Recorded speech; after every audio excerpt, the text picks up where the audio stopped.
Hi all, welcome back with Song of the Week number 5, Longing by Samuel Barber.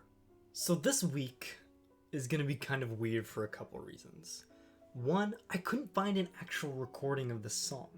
I think one of the explanations for this is because this is coming from the Royal Conservatory of Music Voice Repertoire Book Level 7. RCM is a system of teaching that standardizes repertoire by level to help unify the teaching of music all throughout the people who use it. It's curated by the Royal Conservatory of Music, which is based in Canada, which is mainly where it's used. It's very similar to the Suzuki method in the fact that they both have levels and books. You have to master the content of the previous book before you move on to the next book, but I think RCM is a little less strict about that. It also comes with exercises in sight reading, which is also split into levels. Dr. Farrell has a really good video about this on his YouTube channel, and it basically describes what RCM is, how to use it, why it's good, some of the drawbacks of it. I think RCM is really good because it's really hard oftentimes to determine the difficulty of vocal music. And it's even harder to determine whether your student is ready or not to do that music. You don't want your student doing like super hard rep because they end up sounding bad, they hurt their voice, they don't grow from it. But if you do too easy rep, sure they can work on fundamentals and stuff, but they're not really getting pushed. So that's one of the reasons why RCM is good. Another aspect of RCM is that a lot of their songs are very obscure. They're still good, and oftentimes they're by composers that are well known, like Samuel Barber, but Longing just doesn't have any recordings of it, and I can barely find it on the internet, so we're gonna see how this goes. Reason 2 why this week is weird is because this song is in English, finally an English song. So I'm just gonna read the lyrics because there aren't any translations to read. Oh, would I were the cool wind that's blowing from the sea. Each loneliest valley I would search till I should come to thee. In the dew on the grass is your name, dear, in the leaf on the tree. Oh, would I were the cool wind that's blowing from the sea. Oh, would I were the cool wind that's blowing far from me. The gray silence, the gray waves, the gray waste of the sea. Oh, would I were the cool wind that's blowing from the sea.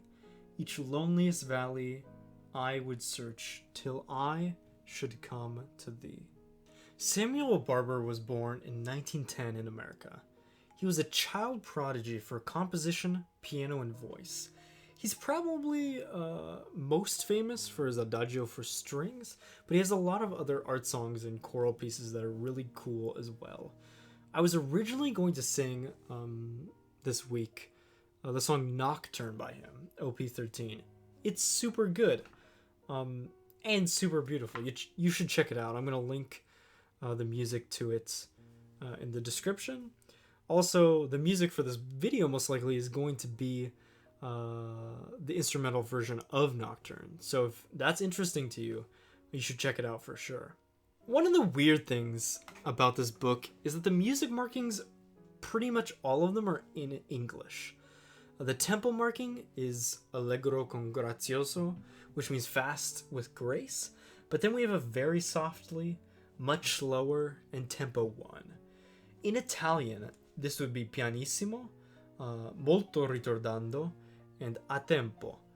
The molto ritardando basically makes the middle section have a different feel from the rest of it. And the a tempo brings the tempo back to the tempo that it was in the beginning. So it's basically like pretty quick, slower, and then pretty quick again. Another type of musical marking that we see in this is the fermata. It's not really like a music marking, it's more of a notation type thing, but fermatas basically mean it's an indefinite pause. Usually in large ensembles you have a conductor who brings you back in, but the issue I have is that I have a tape to sing with.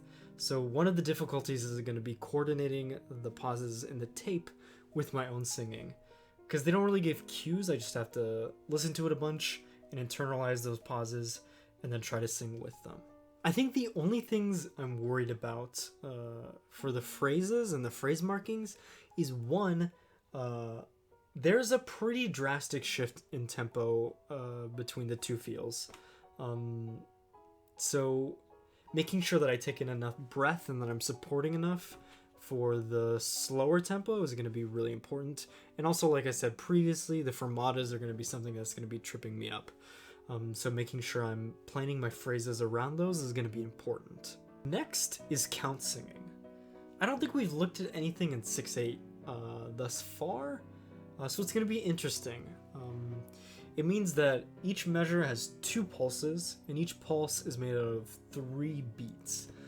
It's not unlike Nocturne, because Nocturne was in 12/8, so you can feel it like, let's see, 1, 2, 3, 4, 5, 6, 1, 2, 3, 4, 5, 6, or if this is also another way to feel it, 1, 4, 1, 4. It's basically the same. I'm just changing whether I'm counting it or clapping it. Yeah, I think count singing on 16th notes is going to be kind of weird. Basically, for count singing in 6/8, you go 1, 2, 3, 4, 5, 6. But for the 16th notes, you're going to have to go 1 and 2 and 3 and 4 and 5 and 6 in, or 1 and 2 and 3 and 4 and 5 and 6 in. So at the start of the phrases, we have a lot of 16th notes. So I'm gonna try to be cognizant of that. 6 and 1, 2, 3, 4, 5 and 6. 1, 2, 3, 4, 5 and 6. 1, 2, 3, 4, 5 and 6. 1, 2, 3, 4. The piano part of this piece is pretty chill. There aren't any crazy rhythms, and it's pretty easy to figure out where you need to come in. The only issue, like I said previously, is going to be the fermatas.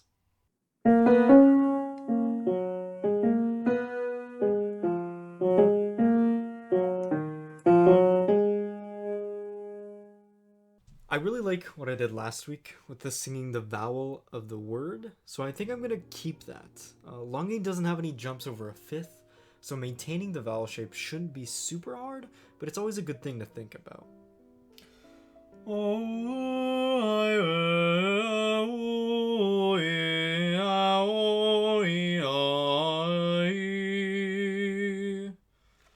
Longing is about longing.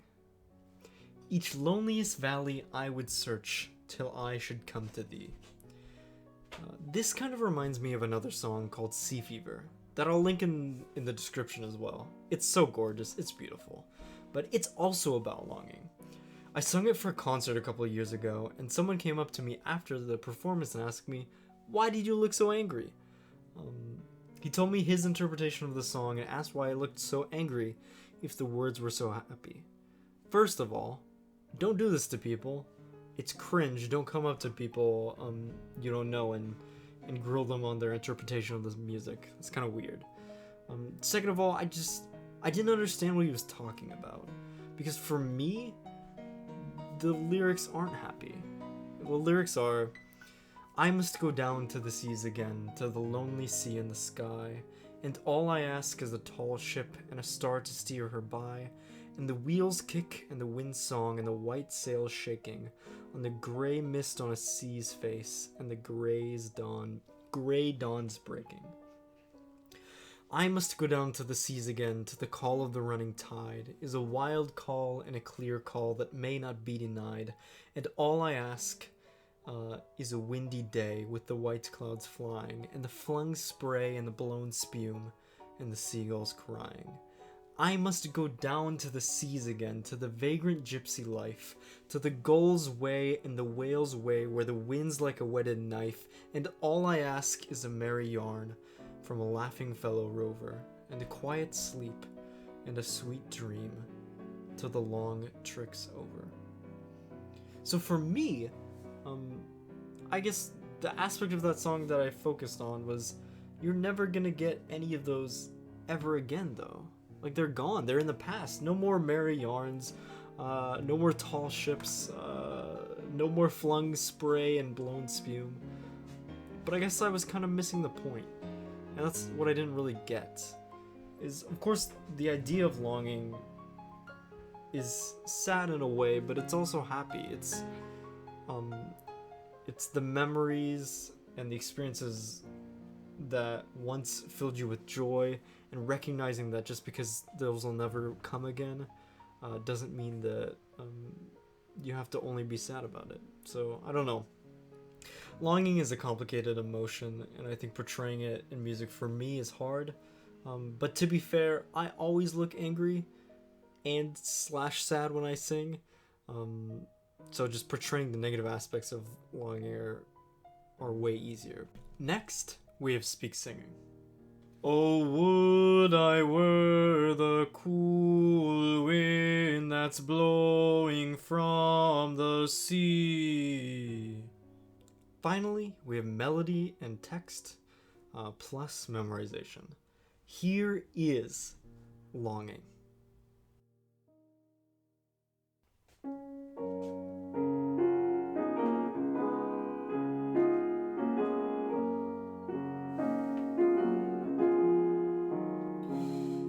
Oh, would I were the cool wind that's blowing from the sea. Each loneliest valley I would search till I should come to thee. In the dew on the grass is your name, dear, in the leaf on the tree.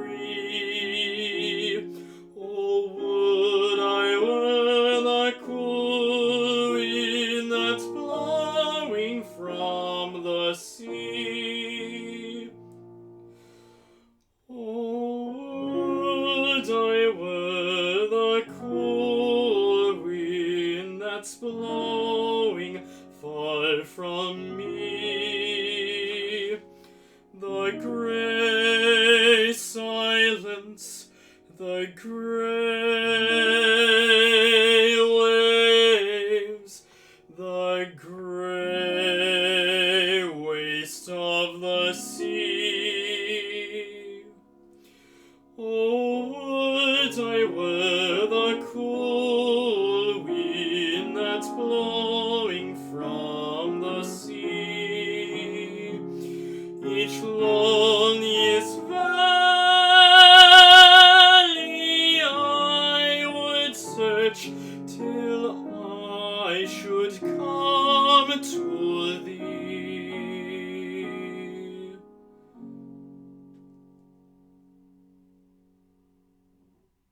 I had a lot of fun this week, and it was pretty low stress as well. This song is pretty easy, so it allowed me to focus on stuff like breath control, phrasing, and I even throw in a messa di voce on the fermata on the high notes on Valley. The fermatas weren't as hard as I thought they were going to be at first. My storytelling wasn't super great throughout, but this is the type of song that I should really work on my emoting with.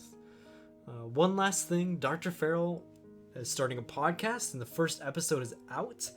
You should totally check it out. I'll put the link in the description. It's way more interesting and insightful than any of these videos, so if you like these, you should definitely check that out. He's the person who gave me, or created, I guess, or at least the person I will attribute the Singer's Checklist with.